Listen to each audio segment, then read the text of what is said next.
Maayong adlaw kanatong tanan ug maayong paglantaw sa akong YouTube channel. Mga igsoon, ani anasad kita sa ikaduhang yugto nining atong pagbasa sa Ebanghelyo ni San Lucas, mga igsoon. Itagaan na nato first episode nga ang kinabuhi ni Kristo ug dinhi na sad ta karon sa pagkatao ni Juan nga magbubunyag. Mga igsoon, atong basahon ang Ebanghelyo ni San Juan. Kapitulo 1, versikulo 57. Miabot ang panahon nga si Elizabeth nanganak og batang lalaki, nakadungog ang iyang mga silingan ug mga parente sa kaayo nga gihimo sa Ginoo ngadto kaniya, ug nangalipay silang tanan uban kaniya. Sa usa ka semana ang bata, gihimo nila ang seremonya sa pagtuli. Ila unta siya nganlan og Zacarias sama sa iyang amahan. Apan miingon ang iyang inahan, ayaw. Juan ang ingalan kaniya, miingon sila kaniya. Apan wala man kamoy kaliwat nga nagdala ni anang ngalana. Unya pinaagi sa sinyas, gipangutana nila ang amahan kung unsay gusto niyang ingalan sa bata. Nangayog sulatanan si Zacarias og misulat, Juan ang iyang ngalan. Og nahibulong kaayo silang tanan.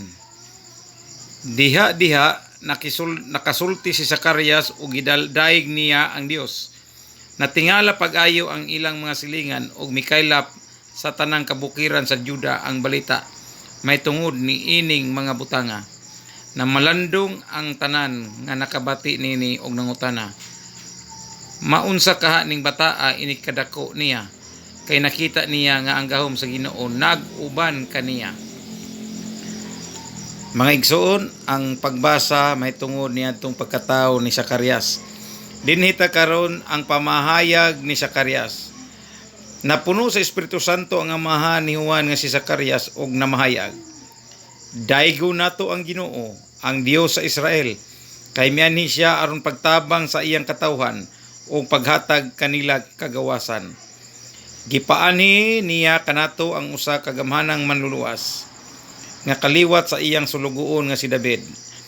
Nag-ingon siya kaniadto, pinaagi sa iyang mga balaang propeta, nga luwason kita niya gikan sa atong mga kaway, o gikan sa gahom ni atong tanan nga nagdumot kanato. Nag-ingon siya nga mupakita siya kaluoy sa atong mga katigulangan, o mahinumdum sa balaang kasabutan. Misaad siya sa atong amahan nga si Abraham og nanumpa nga iya kitang luwason gikan sa atong mga kaway. Mitugot siya kanato nga mag-alagad kaniya sa walay kahadlok, pinaagi sa pagkinabuhi nga balaan og matarong atubangan sa tanang panahon. Og ikaw anak ko, tawgon nga propeta sa Dios nga labing halangdon.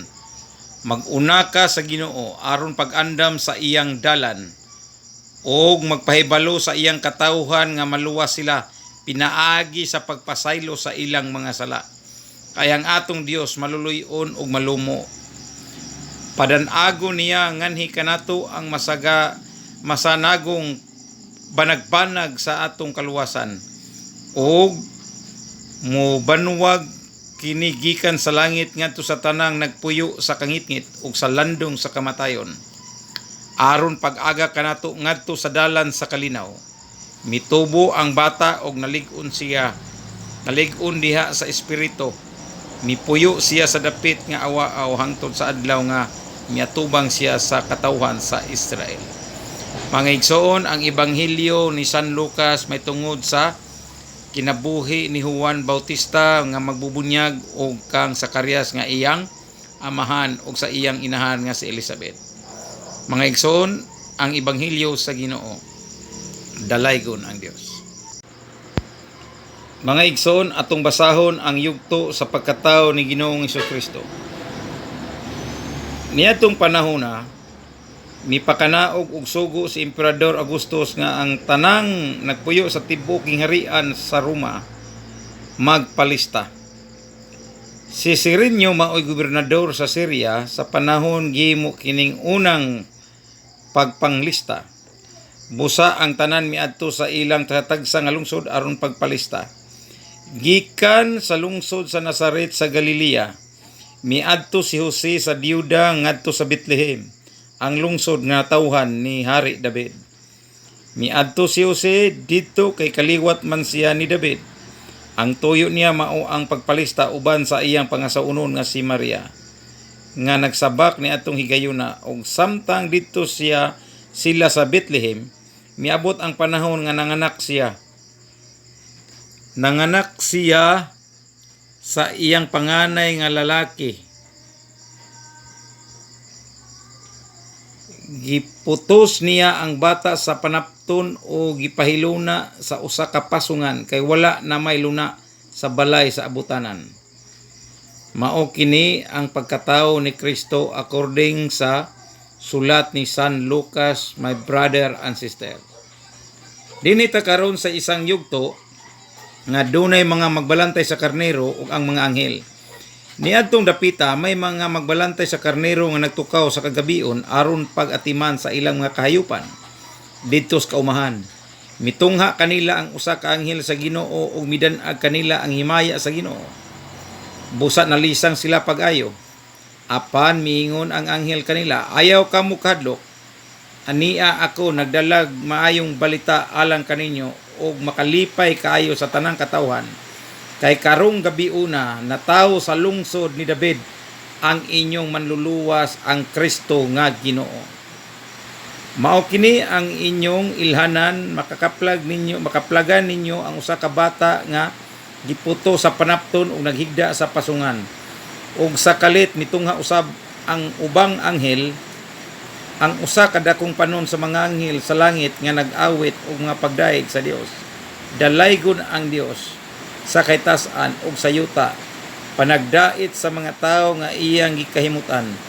Sa namalik na ang mga anghel ngadto sa langit, ang mga magbalantay sa karnero nag-ingnanay. Mangadto kita sa Bethlehem ug tan-aw nato kining nahitabo nga gipahibalo kanato sa Ginoo. Busa midali sila pag-adto ug nakit-an nila si Jose ug si Maria ug ang bata nga naghigda sa pasungan. Sa diha nga ang mga magbalantay nakakita sa bata, gisugilon nila ang gisulti sa anghel may tungod kaniya. Ug ang tanang nakadungog niini mahibulong sa gibalita kanila sa mga magbalantay sa karnero. Gitipigan ni Maria kining tanan sa iyang kasing-kasing ug namalandong siya pag-ayo. May tungod niining mga butanga. Unya na mauli ang mga magbalantay ug nag-awit ug mga pagdaig sa Dios tungod sa tanan nga ilang nadungog ug nakita sumala gayud sa gisugilin kanila sa anghel. Mga igsoon, ang laing ebanghelyo ni San Lucas may tungod sa pagkatao ni Hesukristo.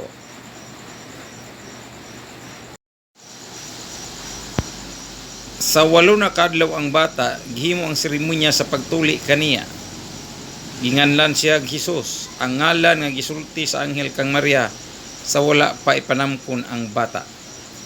Mga igsoon, ang ebanghelyo ni San Lucas may tungod ni Kristo. Gihalad si Jesus dito sa templo.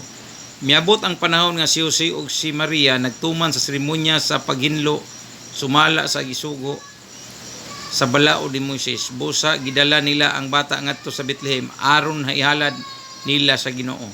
Sumala sa nasulat sa balaod sa Ginoo, ang tanang panganay nga lalaki kinahanglan ihalad ngadto sa Dios.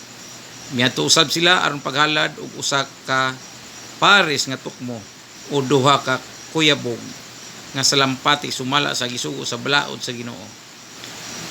Niining panahon na may tawo nga nagpuyo sa Jerusalem, maginganlag Simeon. Maayo siyang tao ug mahadlokon sa Dios.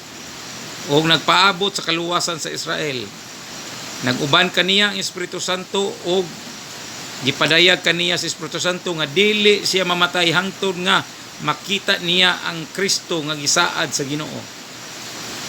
Mimanduan sa Espiritu, misulod si Simeon sa templo, sa gidala na ang bata nga si Jesus sa iyang ginikanan ngadto sa templo aron dito ilang himuon kaniya ang gisugo sa balaod. Gikuha o gikugos ni Simeon ang bata o nagpasalamat sa Dios. Karon Ginoo, kay imo mang gituman ang imong saad, itugot ko nga ang imong sulugoon mupanaw nga malinawon. Kaysa kaugalingon kong mga mata, nakita ko ang imong kaluwasan, nga imong giandam at ubangan sa tanang katawhan. Usa ka kahayag nga nagpadayag sa imong dalan ngadto sa mga dili Hudiyo, o naghatag sa himaya ngadto sa imong katawhan sa Israel, ang Israel. Ang amahan ug ang inahan sa bata nahibulong sa pagkadungog nila sa gisulti ni Simeon bahin kaniya.